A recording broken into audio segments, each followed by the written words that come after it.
Life happens, and not always the way we expect it to. Every single day we face change, stress, and uncertainty. What if you could learn to thrive no matter what life throws your way? Resilience expert Adam Markel and his inspiring guests explore breakthrough strategies to fully embrace change and build the resilience required to become change-proof.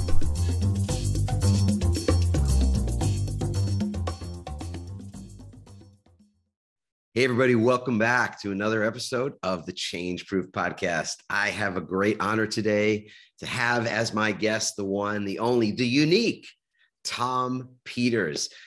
If you are someone who has studied business management, excellence in business, the authors of pretty much the most cutting edge thought and thinking about what it means to succeed, or how it is that we can create successful enterprises, how it is that we manage people effectively. This is the guy who is really at the forefront of so much of that. He has been an innovator for a very, very long time. So I'll share a little bit about his bio and his background, and then we're going to invite Tom into the conversation. He is a graduate of Cornell University as an undergrad, I should say, and graduate school at Stanford, served honorably in the U.S. military, in the Navy, worked in government, worked for McKinsey and Company, that storied consulting firm, for many, many years, and then struck out on his own and really changed the landscape with a seminal book called In Search of Excellence, a book that sold, God knows, I hope it sold millions and millions of copies. I imagine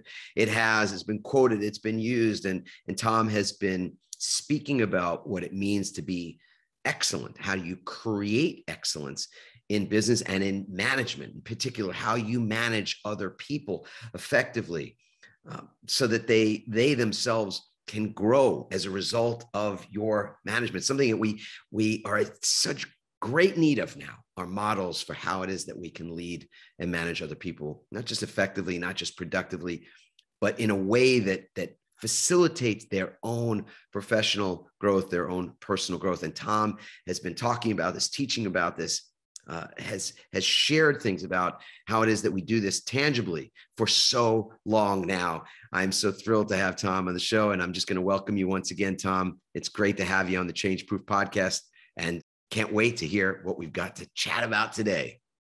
So, Tom, you probably have heard your own introduction a time or two.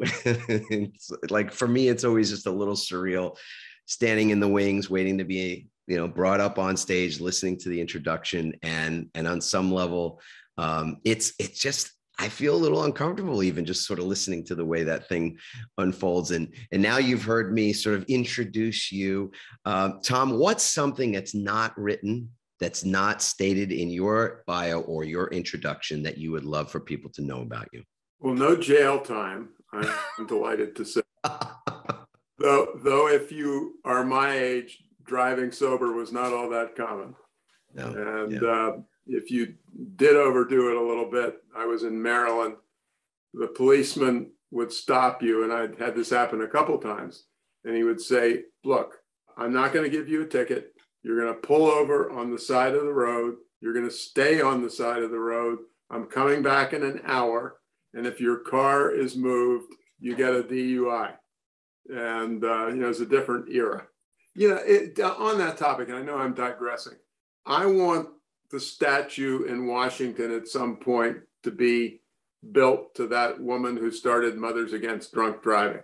Yes. I'm not an expert, but I think literally from what I've read, she has saved tens of thousands of lives. And that really is fantastic. I should never be talking lightly about, over the limit driving. Yeah. I'm trying to figure out the answer to the question. Well, one thing that sometimes is in the introduction, but not much, is literally, I went to wonderful places to school like Cornell, but the one block of time I would never trade is my 4 years in the Navy.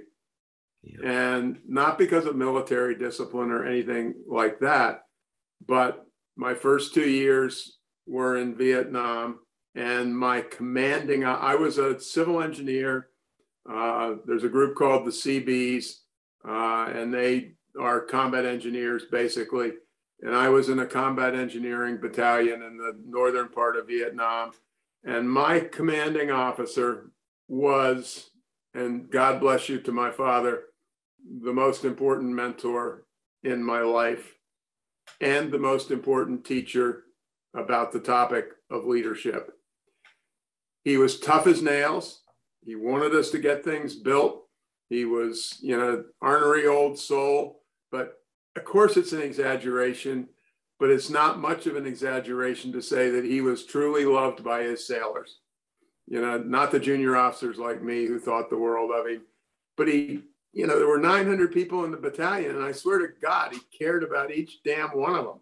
I'm not sure he knew all 900 names, but, he would, run into a sailor, and the sailor was 19 years old or something. And he always stopped and chatted for 30 seconds and asked him how he was doing. And, there's a way to ask people how they're doing if you're some big CEO type and you know that they could give two shits less.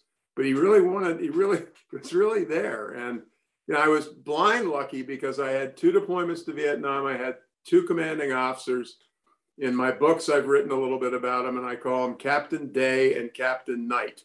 And Captain Day was this first one, and Captain Night was the second one.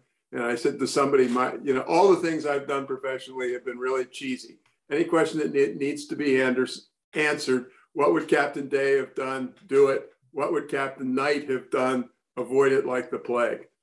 But, and then, which really sounds weird, perhaps, my first 2 years were in Vietnam effectively.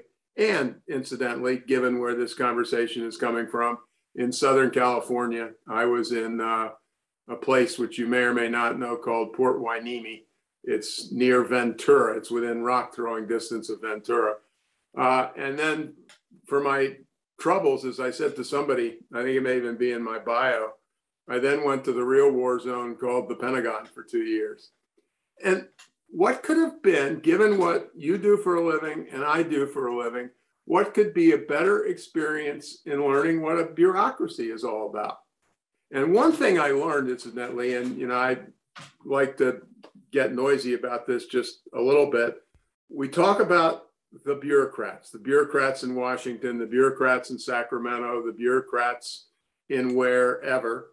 The mid-level bureaucrats in the Pentagon cared as much about, they may have had an infinite amount of bullshit to have to put up with because of the bureaucracy of the federal government. They cared as much about the outcome as somebody working for Elon Musk or somebody working, at Starbucks for Howard Schultz. Just a set of decent, caring, thoughtful people going about their job and trying to get it done despite all the roadblocks. And so when people talk to me about government bureaucrats, of course they're jerks, but by and large, they're your next door neighbor, for God's sakes. I think I'm hearing you say bureaucrats on some level have gotten a bad rap. Yeah. I mean, or at least it's half the story being, it's like half the story, right? You have to deal with a bunch of shit, welcome to the real world. I think the translation of the term is they're trying to get in your way. And the ones I worked with in Washington were trying to get the damn job done. And they had to stumble over 80,000 pages worth of I got to know this guy, Bob Stone. He was the number 2 guy in the Assistant Secretary of Defense's office for logistics, or not logistics. He was responsible for all military construction. And the first thing he did when he sat down at his desk in the job is he called in some captain or admiral or commander. And he said, I just looked at the construction guidance manual. It's 375 pages long. He said, I want a draft from you by the end of next week, maximum length, 3 pages. And, literally they took the holy Bible of defense contracting and cut it from 400 pages to 3 pages. And the whole world, did not flip on its axis or anything, but, it's, so the bureaucrat in 9 out of 10 cases is trying to do his best of a not easy situation. Yeah. I mean, I think that's we probably will cut the cord on that a little in the moment, but I just think in the world that we're living in right now, where it's so easy to scapegoat. I mean, scapegoating is not something new, obviously, but to cast blame and to create sort of an easy way to judge. I think the bureaucrat has that word, or the way Sure. Government and people that are in ministerial positions are seen. It's really pejorative, right? It's a negative thing. Well, and also I think, and we could spend the next day on the topic, social media has made it incredibly easy to do it in ways that can be instantly truly poisonous. Yes, and divisive, and I can't imagine, honestly, people wanting to go into that work when it's so easy to have them be under the bus for pretty much anything. But I want to go back to what you said in your work, and so many people will be familiar with the books you've written, In Search of Excellence just being one of the many books. No quiz here, Tom, but how many books have you written at this point? I'm really just curious. 20 books. Now, here's what's important about that. 20 as a former engineer. I'm not sure I'm getting the connection. The most unlikely thing on earth. That you'd go into a more creative pursuit, you mean? Like right brainy and all that? Yeah, well, what I mean is that engineering at Cornell was just brutal technical stuff. Yeah. And there wasn't any room for all that frizzy stuff. You couldn't read between the lines, in other words. Yeah, exactly.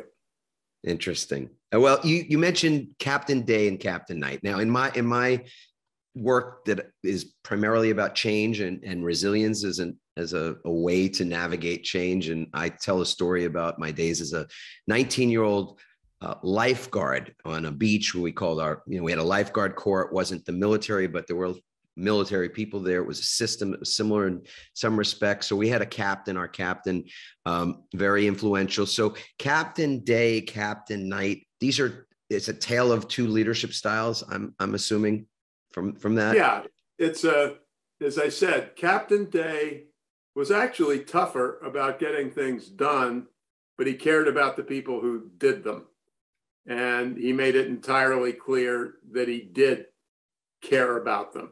Right. And when he gave you a hard time, even though he was your commanding officer, when he gave you a hard time, it was usually with a smile on his face. He would call me in and he would say something that I had screwed up. And he would say, "Now, Tom, you and I both know it could have been a little bit better than that." And he would say it with a smile, but it was a smile that devastated you in the best sense of the word, as opposed to, I know we haven't got a million years, but with the second commanding officer, and I will remember this until my deathbed, which I'd like to be a little while from now anyway, I was responsible. I was in the operations group for writing what was called the deployment report about what we had done for the last 9 months. And the commanding officer called me in one time, and he looked me in the eye and he said, "Mr. Peters." Mr. is what you call a junior officer in the Navy. You don't say lieutenant or anything like that. He said, "Mr. Peters, do you not know the difference between the word tangible and palpable?" And I did the one thing I shouldn't have done. That is, I burst into laughter. But I mean, sure, I should have used the right word, I suppose. But, that was his level of concern. Yeah. And, the other commanding officer would have said, "Come on, guys, we got to get that damn bulldozer fixed. I'm coming out to help you." So, Tom, I think this is so poignant. Now, there's a word, maybe, in the moment, like to meet the moment that is the great resignation. You probably, I don't know if you've seen a time in your history, your long and illustrious history in advising businesses, leaders, et cetera. Have you seen a time when more people have voluntarily decided to leave the ranks of the employed? No. And I want you to, if you could, to tie it back to what you just shared with us about those two styles of leadership, because I have a theory about it, but nobody cares about my theory in this moment. We want to hear from you. Well, given the new technology, given the pandemic, given the power of Zoom and so on, I understand that there's significant differences about how we get work done, okay? The role, a leader has one role, and it is not to have the best technology. It is not to have the best whatever. The role of the leader is to make every living human being with whom she or he comes in contact successful and growing. And I don't care whether it's a 2-week temp or a 22-year employee. The judgment of the leader as a person is what happened. I had this wonderful thing happen. I was giving a speech in Mumbai, and sitting in front of me was a 4-star Indian general who ran the army, which scared the hell out of me as a young junior officer I was standing there saluting. But at any rate, I don't know how we got into it, but he said, when I'm looking at promoting X or Y into this next role, there's really only one thing I'm interested in. I want to go back and find the people who worked for him and find out the degree to which they became more successful because of the 2 years they spent with Tom Peters. He said, Yes. That's the measure. I'm not interested in their P&L and did they do this and do that, but what was their record of growing their fellow human beings? Now that's what a leader does. And it's difficult, particularly in technical areas. And I'm kind of a case in point. Engineers solve technical problems. And then unless you or I is a total incompetent, wherever we've gone to work, by the 3rd year, 2nd year, we'll be leading some kind of project team, right? Maybe part of another team, but 7 or 8 people will be, I don't care what words you use, reporting to or what, but you'll be the person in charge. At that point, and this is what I particularly talk to young people about, your life changes. The entire measurement of your outcomes is the people stuff, period. Yes. You want to deal with technical stuff? Fine. Hire the best technical human being on earth. That's your job. But it is no longer your job to add up 1 and 1 and try to get 2. You are in the people business. Incidentally, there's some wonderful research reported by a Canadian by the name of Henry Mintzberg. And it is wonderful in that it says, I forgot what the research base was, a liberal arts graduate gets half as many job offers at roughly half the salary of the technical person, the engineer like me or what have you. By year 20, the liberal arts graduates are many levels above the engineers and the scientists and being paid significantly more. And it is mainly what I just said. The liberal arts graduates and their background, they deal with people. It's all about people, whether you learn it from Plato or what have you. So it's a 100% people business, and nothing that you're, I just wish we had more time, because one other little story. So, well, Tom, let's see if it fits. I mean, I'm hearing you say, and I think this, and I want to repeat this for myself, but I want to repeat this for everybody out there who's listening to this now, that leadership is about being in the caring about people business. It's the people business, but I think it's something you said earlier about your Captain Day, caring. You used the word care. And I don't know that another word in my book, and I used the word desperate. And I said, a leader is desperate that every person who reports to her or him grow and develop during the 6 weeks or 6 years that they are working for me. And I said, and I also said, I said, becoming a manager, becoming a boss is the highest human achievement, well above brain surgeons, because your life is helping people grow. One of my favorite things in the world, and it isn't a digression, but it's just so wonderful that it has to be talked about anyway.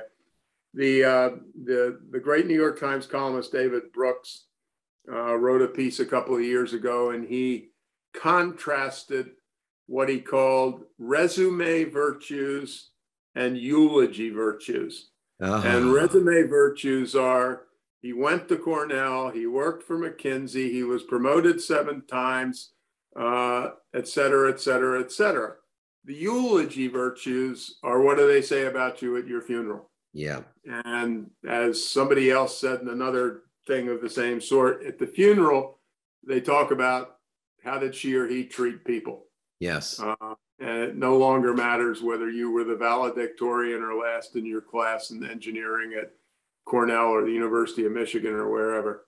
Or as Maya Angelou might have said, how it is that you make, how do people feel as in response to your, to you, to your leadership, right? How do you make them feel? How do they feel in response? Absolutely.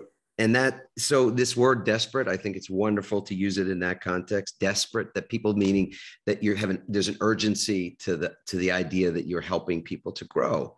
Yeah. And there's a responsibility. Growing, you've got 2 issues. A, you don't know how to hire, which is entirely possible. But B, it means I haven't learned, and you said this a couple of minutes ago in a different context, I haven't learned to connect with you and connect with you as an individual human being. Not as somebody who's in a particular job category or what have you. Yes. So in speaking with organizations on a pretty routine basis, almost daily for me these days, and listening to leaders, everything from CEO to mid-level managers that are asking our company to speak to resilience, or how it is we manage change and how we deal with the future that's completely uncertain, et cetera. Yeah. I'm hearing a lot of things, and I want to put one of those things to you and get your perspective. If we get the time, I might say how it is that I respond to this. But okay, this senior level leader is saying that he is noticing this exhaustion, which we're seeing across the board, right? People are exhausted. He's seeing that people would love to care at a deeper level about the people around them. And he wants them to connect at a deeper level, but he's hearing something. And then he shared this with us. And I was like, wow, this is such transparency. I literally was leaning in to hear it. He said, when they're having conversations with people and they're asking, so how you doing? And then the response is, can I really, are you really asking me? Or is this the usual, the perfunctory, how you doing? Oh, good. How you doing? And everybody goes, okay, we asked, we ticked that box, right? You okay? Everybody, you good, right? And everybody goes, yeah, we're good. They say, okay, good. I checked in with my team. I checked in with my people. And we know that's BS, right? Because if you just ask that next question, like, instead of how you doing, what are you doing? Or you ask that question, tell me, share a little bit more. You say, you're doing okay. I want to really know. And then they say, no, in all honesty, we're being honest now, I'm struggling. And he said, his people don't know how to handle that response. They're not therapists. They're not counselors. They're not ministers. What do? In that moment, they, like you said, let's say they've been an engineer and 2-3 years later, they're leading a team of 7. And now somebody says to them, I'm struggling. And they're at a complete loss, Tom, for what to do. So I want to put that potato in your lap and get your thoughts on it, where it is that we can support that junior leader, that manager who's going to handle that kind of a serious conversation. Well, the first thing I'm going to say is rude and crude. And the rude and crude thing is, and we're now going up a level, you should never have promoted the son of a bitch into a managerial job, period. There are people who get along with people. There are people who give a shit about people. And there are people who do so on a lesser degree. I quoted this guy who was a biotech CEO in my book, 2 things I want to tell you. And he said, we only hire nice people. And this is biotech, for God's sakes. And he said, look, you've got some job category. And he said, Tom, you're a smart guy, but you don't even know how the name of the degree. It's so sophisticated. He said, I found something out though. Whatever it is, no matter how narrow it is, there are a lot of people who have that degree. Don't hire the jerks. So now I'm Tom, you've just had an interview with me, you're drooling. I am so incredible at the skills that are needed. You can drool all you want, Mr. CEO, but when I leave your office, I now have to run the gauntlet. And running the gauntlet is 6 or 7 interviews with a receptionist, with a junior research person, with somebody in the finance department. Despite the fact that you're in love with me, any of those 6 people can say, don't hire Peters. And, I think that is just bloody brilliant, basically. The second one, and, I most want to say it slowly, and I know, I hope people pay attention to it. Every darn list that comes out, the best medical group is always the Mayo Clinic, for God's sakes. And there was a book that came out, 5, 6, 7 years ago now, called Management Lessons from the Mayo Clinic. And the one thing that I remember in 400 pages, it was an excellent book, is I am now interviewing you for a senior position in thoracic, cardiac, whatever the hell it is, okay? And we have a 20-minute conversation. You're the famous doc who I will or won't hire. What you don't know, whether I'm doing it on my iPhone or with a pencil in my hand, is during our conversation, and this is a literal thing, I am counting the number of times that you use the word we versus the number of times that you use the word I. And if the I beats the we's, I don't care how many lives you have saved on the operating table, dude, you ain't coming to work here.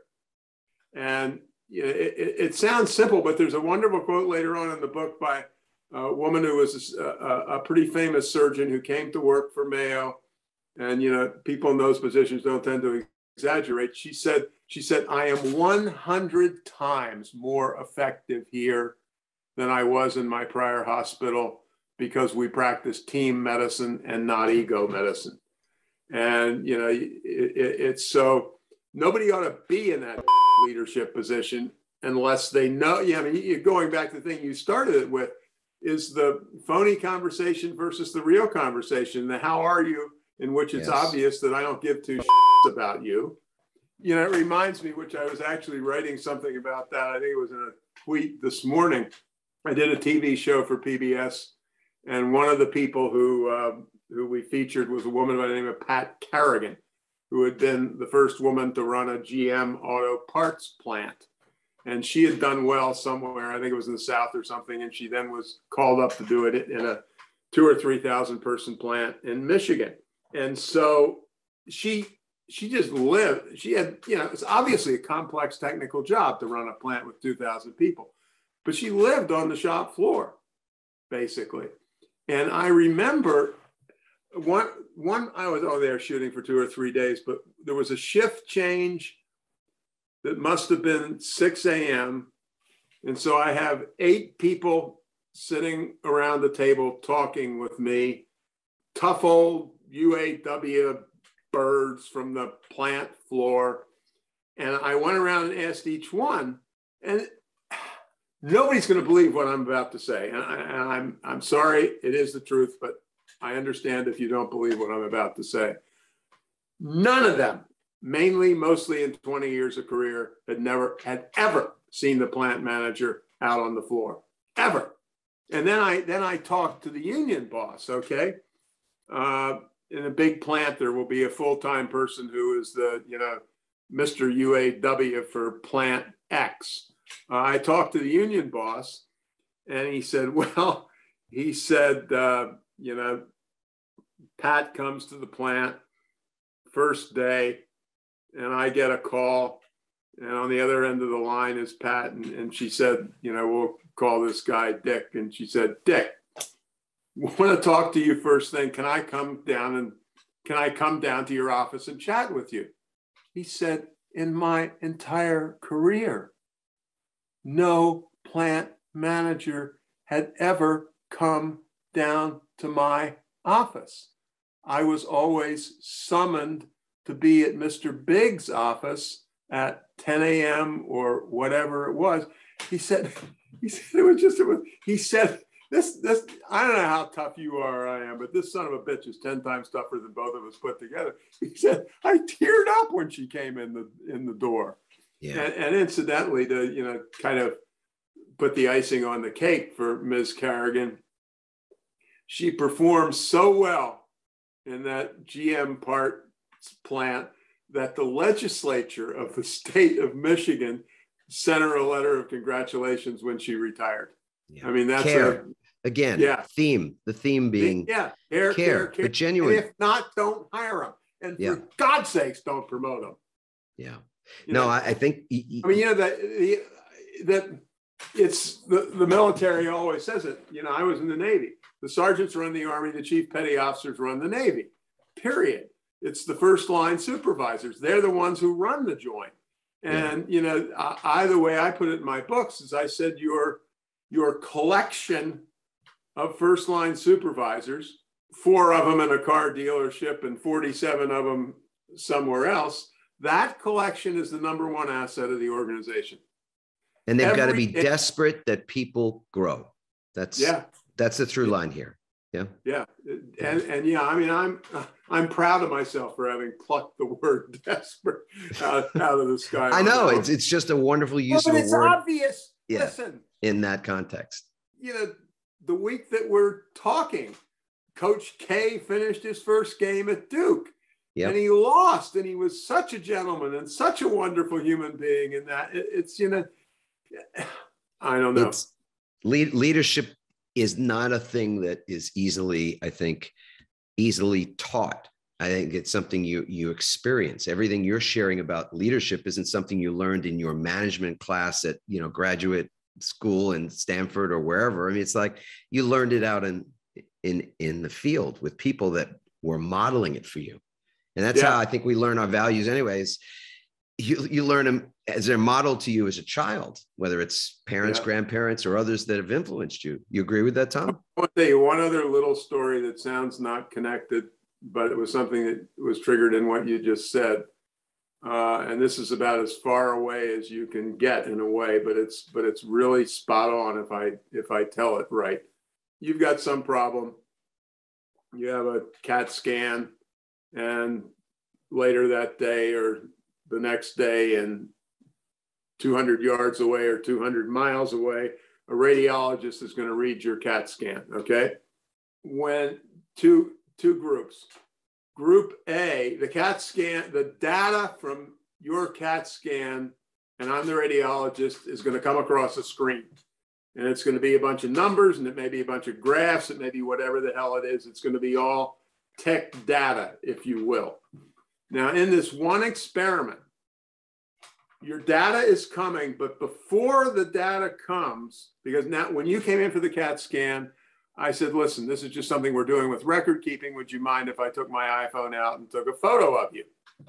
In case one, before the radiologist starts his work, I see your photo. And then the other group didn't see a photo. In that world, and I'm not technically schooled, so I'll probably use the language wrong. What we're looking for in your CAT scan picture is anomalies, things that aren't just a little bit off, okay? If I didn't see your picture, I discovered 80% less anomalies than the radiologist did who started out. It's a simple dumbass iPhone photo of you taken. It would humanize the whole thing. Yes. And I mean, you and I are talking about it in terms of managing in the military or managing in the Pentagon or what have you, and all that's true. But just to see the power of the humanizing, I just see a photo of a real human being, and then all this damn data comes across, and you came alive because of it. And I hate to use this language and keep using bad, salty language. It was a picture taken from a iPhone that shows up before the charts and the graphs come along. Right. It's crazy, but it's exactly what you and I have been talking about. Yeah. In slightly different language. It's you could call it soft. You could call it a lot of things, but the word care, just a lot of words to use, right? We could pick any number of words. I mean, we talk about how it is that we create resilience, but in essence, I've got the basis of it. Go ahead. I might sell the word to you. I love the idea so much that you are having a conversation with the owner of giveashism.com.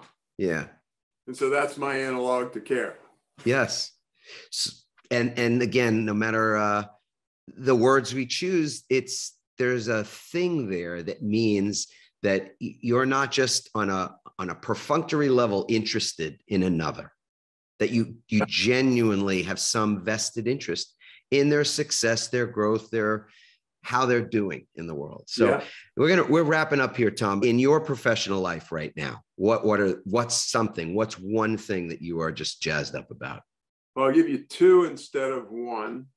Okay. And they're both long-term interests, but they've just, gotten higher and higher on my list. One of them is fabulous design. To me, the company that lives to take another penny out of cost makes me want to go like that. It's products and services that, Johnny Ive, who was the former chief of design at Apple, said it, that make the world just a teeny bit better. Design is about caring. Design is about soul. And that can be demonstrated, as I said it can be demonstrated in a ball gown, or it can be demonstrated equally in a block of code. And it's about thoughtfulness, caring, inspiring, and so on. And so to me, fabulous design is the number one differentiator.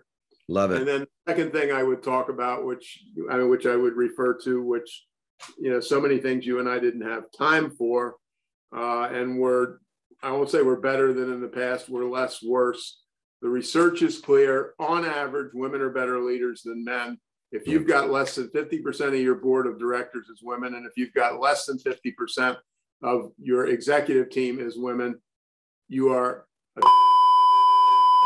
I feel so good in this moment because more than 2/3 of the leaders on our team are women. So you just made my day, Tom. I most days I feel at some point like and now I do not in this moment. But one little thing, which is kind of like the photograph, the radiology. There's a wonderful book I read years ago. The author is a woman by the name of Luann Brizantine, who's a neuropsychiatrist at the University of California, San Francisco. And she wrote a book called The Female Brain. And one tiny indicator, by the age after birth of 3 days, female, whatever you want to call them at that age, baby girls are making 3 times more eye contact with their fellow human beings than baby boys are. And, and there's the wonderful thing, incidentally, and this came out of a fantastic book called Compassionomics, and we don't have time to talk about everything. Darwin never said survival of the fittest. No. Darwin said survival of the best communities. Mm-hmm. Some other guy, Spencer, said survival of the fittest. If you have a great community, you produce more kids and the kids live longer. And back there 80,000 years ago, that was incredibly important. Yes. And, or as I might say, the most resilient communities. as I meant to say and was on the tip of my tongue. It was on the tip of your tongue, Tom. Resilient community. There's no issue about that. Awesome. Tom, it has been listen, if you make it to my age, which is 79, you've taken a lot of and you've got I should be wearing your shirt. Yeah. We'll send you one. And we can't do this because this is a family audience. My shirt would say resilient MF, except we would spell it all out. Yeah. Or today, again, in language people know, resilient AF. Okay, Tom? Yeah. Don't. Absolutely. This is a shirt for you, buddy. Listen, a pleasure, not the understatement, a pleasure to spend time chatting and catching up. And the feeling is mutual. It's been a terrific conversation. Wonderful, Tom. Thank you so much, everybody. Of course, we welcome your feedback. Love your questions. If you know somebody that would just salivate to be listening in on this, go ahead and share it. Share this episode. Leave us a comment, and of course, we'll look forward to serving you further in the future. Thanks so much. Well, I mean, seriously, what an interesting interview. What an interesting guy. Tom Peters is. I mean, he's got so many stories. He's just so rich with information and insight, and ways to bring kind of dry topics at times to life. Loved hearing about Captain Day and Captain Night. A wonderful way to sort of tee up the conversation about leadership styles and the effective way that we can be leading people now and not leaning into an old paradigm, the way things were done in the past, because there's no question that the way things were done in the past are not entirely effective in the moment, and I would venture to say maybe entirely ineffective and even obsolete going forward. And I think that's really key, that we've got to develop leadership that is more like Captain Day, as in that we truly care about people. You know, Tom said that in his book, In Search for Excellence, and in a lot of what he's been talking about as a keynote speaker, as someone who leads in thought leadership circles as an author, he's been talking about being desperate. I thought that was a really curious use of the word desperate, that people grow, meaning that leaders have to be desperate that others in their circle, the people that they are modeling for, the people that they are leading, the people they're managing, the people that they are lording over, old way of thinking, old way of seeing things, that in that role of supervisor, of boss even, that they've got to actually care so desperately about the growth of their people. And I thought that was quite amazing. I asked Tom about, a specific situation where in today's environment, managers may be faced with helping the people that they are leading and managing to solve significant problems in their life. Meaning, when you ask somebody how they're doing and they say something like, "I'm struggling," that manager has to be equipped, has to be prepared to meet that moment authentically and effectively.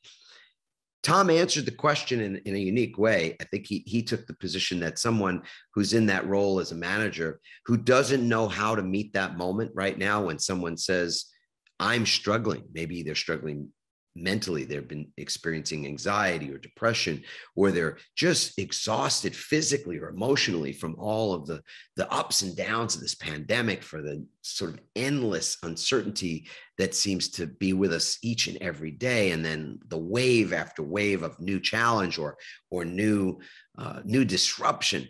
Even I don't actually agree with Tom's assessment there, that perhaps that person isn't meant to be a leader. They shouldn't have been put in a leadership role to begin with, because I think that is something that is new and different. It's not something that typically leaders are trained for. I know in my years as being a leader, and any schooling that I've had about it, whether it was in law school or in business or in any other arena of my life, there's really never been any training for that. The concept of, how it is that you help a person who is dealing with something for the very first time, something we have all never really had any practice at, which is to navigate a pandemic, navigate endless unknowns and endless uncertainty and endless disruption. I don't think that has been a scenario that's been planned for, that we're dealing with right now. And so I have a little bit more looking at that situation and saying that manager may not have been is not equipped to be that therapist, to be that counselor, to be able to help somebody in that moment deal with their struggle. But I think that what that shows us is that there's a profound opportunity to help that manager not only to develop greater resilience themselves, to be able to become change-proof themselves by becoming more resilient mentally, emotionally, physically, and even spiritually, but that they themselves can then model and assist the people that they're leading to themselves be able to navigate the changes, navigate the unknowns, navigate the future, even in a way that's a lot more elegant. And to have that meaningful conversation with somebody doesn't mean that you have to have all the answers for them. It doesn't mean that you have to solve their problem. I think this is something that I've learned as a daddy, having 4 kids and three daughters and a son. And in particular with our youngest daughter, with my other kids, I tended to be more well received, I suppose, when I was offering up a solution to a problem or something like that. Maybe they were just being kinder to me. I don't know. But with my younger daughter, I got it pretty good lesson when she was in her mid-teens, that she didn't want me to try to solve the problem, that frankly, all she really wanted to do was share it. And if I was going to actively participate at all, it was actively listening that she was after, and really nothing else. And only more recently, having done my fair share, I suppose, of listening, has it been the case that she's come to me with her problems to ask me directly what I think about something or how I would approach something and get my guidance or my counsel or whatever it might be.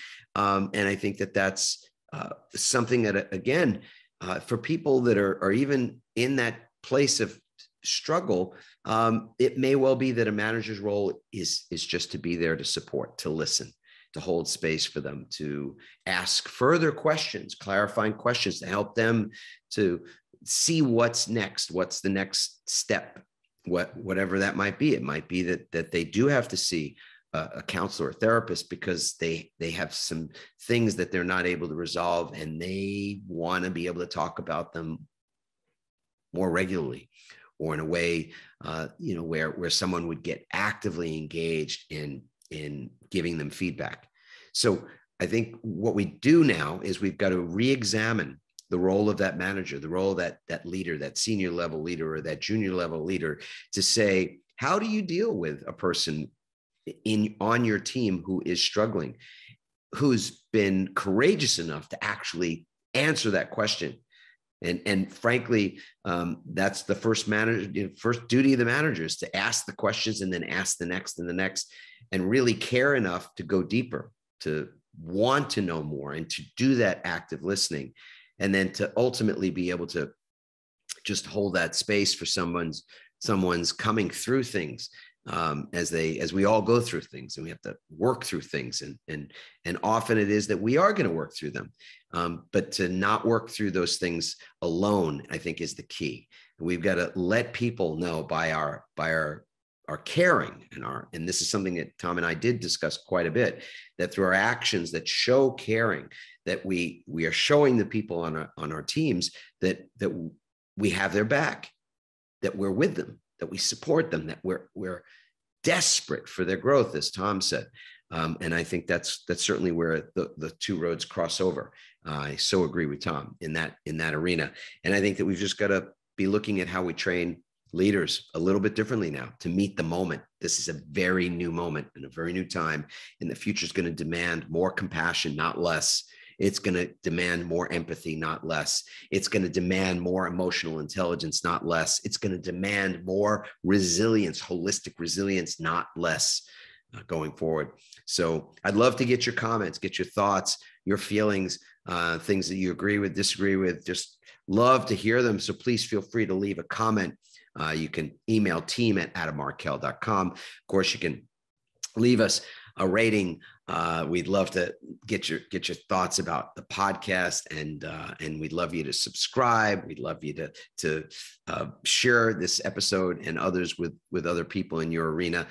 If you've not yet taken your own resilience assessment, you can go to rankmyresilience.com, rankmyresilience.com, and take that assessment, or you can get it on the website at adammarkel.com as well, and find out where are you right now, mentally, emotionally, physically, even spiritually, when it comes to your resilience zone. It's been a blast as always. I hope you've loved this episode, and I can't wait to serve you further in the future. We'll say ciao for now. Thanks for listening, everyone. We hope you now have even more tools and greater insights to build resilience and become change-proof. Help us inspire others by sharing this episode and leaving your comments over at adammarkel.com/podcast. For more resilience tips and strategies, including support for building change-proof teams, visit adammarkel.com/become change-proof.